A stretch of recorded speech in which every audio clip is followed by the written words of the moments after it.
Teori perkembangan manusia. Setiap manusia mengalami perkembangan dalam segi kognitif, sosial, dan lain sebagainya. Mari kita lihat beberapa teori. Yang pertama, teori perkembangan kognitif. Ahli atau tokoh yang terkenal dalam teori ini yaitu Jean Piaget. Nah, perkembangan kognitif seseorang mencapai tahap dewasa melalui tahap perkembangan. Mari kita lihat tahap perkembangan menurut Piaget dalam segi kognitif, yaitu ada 4. Tahap sensorik motorik, ini pada usia 0-2 tahun. Pada tahap ini, seseorang mengidentifikasi diri terpisah dari objek lain. Selanjutnya tahap pra-operasional, pada usia 3-7 tahun.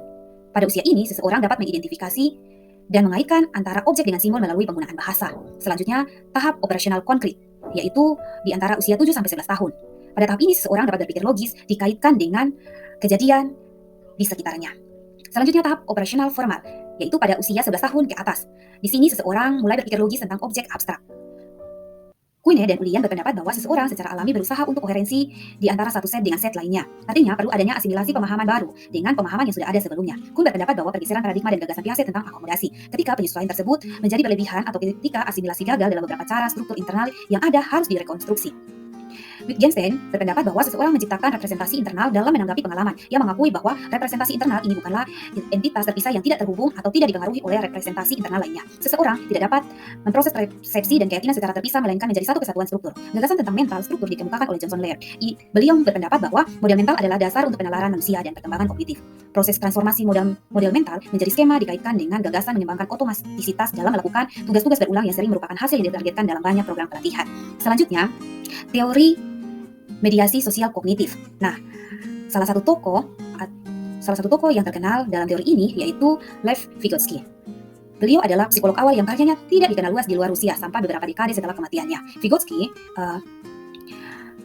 memberikan sumbangsi besar mengenai tahap perkembangan. Nah, kita lihat premis umum dari teori ini yaitu perkembangan individu sebagian besar ditentukan oleh konteks sosial dan budaya di mana seseorang itu berada.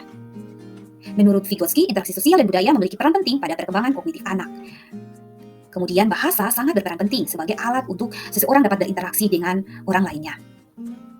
Ada 2 gagasan besar tentang perkembangan kognitif menurut Vygotsky, yaitu yang pertama, orang yang lebih ahli seperti orang tua, guru, atau anak yang lebih mampu dapat memainkan peran yakni mengubah level dukungan untuk perkembangan seorang anak.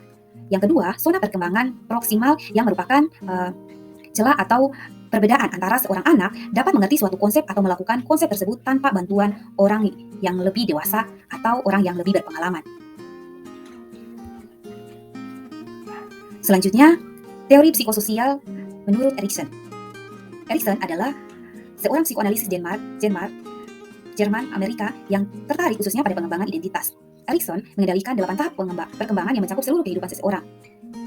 Erikson terpengaruh oleh psikologi Freudian sebagian melalui putri Sigmund Freud, yaitu Anna. Pengaruhnya dapat terlihat pada gagasan inti bahwa identitas dan kepribadian seseorang berkembang secara bertahap.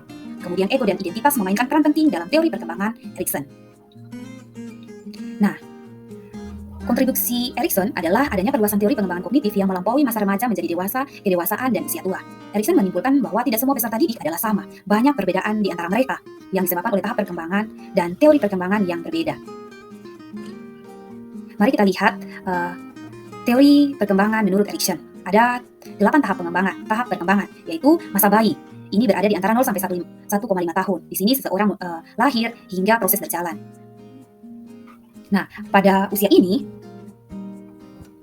seseorang mulai ada harapan, yaitu ada kepercayaan dan juga ketidakpercayaan. Selanjutnya tahap anak usia dini, yaitu pada 1-3 tahun. Pada tahap ini seseorang mulai berbicara, berlatih menggunakan toilet juga.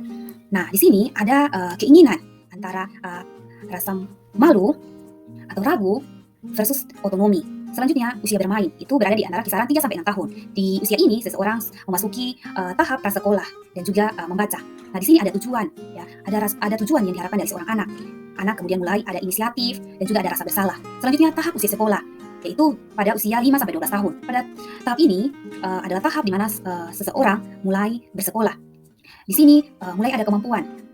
Selanjutnya, masa remaja, yaitu pada 9-18 tahun. Pada usia ini, seseorang mulai puber, mengalami pubertas, dan berada di usia remaja. Di sini mulai ada kesetiaan, yaitu dengan melihat dan mencari jati diri. Kemudian mulai bertanya-tanya tentang identitasnya. Selanjutnya, tahap anak muda. ini berada di antara 8 sampai 40 tahun. Pada tahap perkembangan anak muda sudah mulai berpacaran, kemudian pada usia ini juga adalah usia di mana seseorang sudah menjadi orang tua. Di sini mulai ada kasih, ada intimasi, dan juga ada intimasi versus isolasi. Selanjutnya, tahap perkembangan masa dewasa di sekitar 30 sampai 65 tahun. Di sini seseorang bisa menjadi pengasuh. Nah, pada usia ini akan terlihat sekali bagian kepedulian. Lalu, tahap perkembangan usia matang berada di antara 50 tahun ke atas. Nah, pada tahap ini lebih dikenal dengan kebijaksanaan. Seorang lebih dikenal lebih bijak, ya, dapat dilihat dari integritas dan keputusan. Lembaga pemerintah negara yang mendukung pekerja asing telah mengembangkan kursus second language, dikhususkan untuk keluarga pekerja yang bekerja di bisnis dan industri. Misalkan untuk pasangan, anak-anak, orang tua, dan usia lanjut. Biasanya mereka datang dari berbagai negara dan bahasa yang berbeda. Pemerintah mengadakan kursus ini secara online tanpa membebankan biaya. Itu adalah tantangan teknologi pendidikan yang mewakili. Sekian dan terima kasih.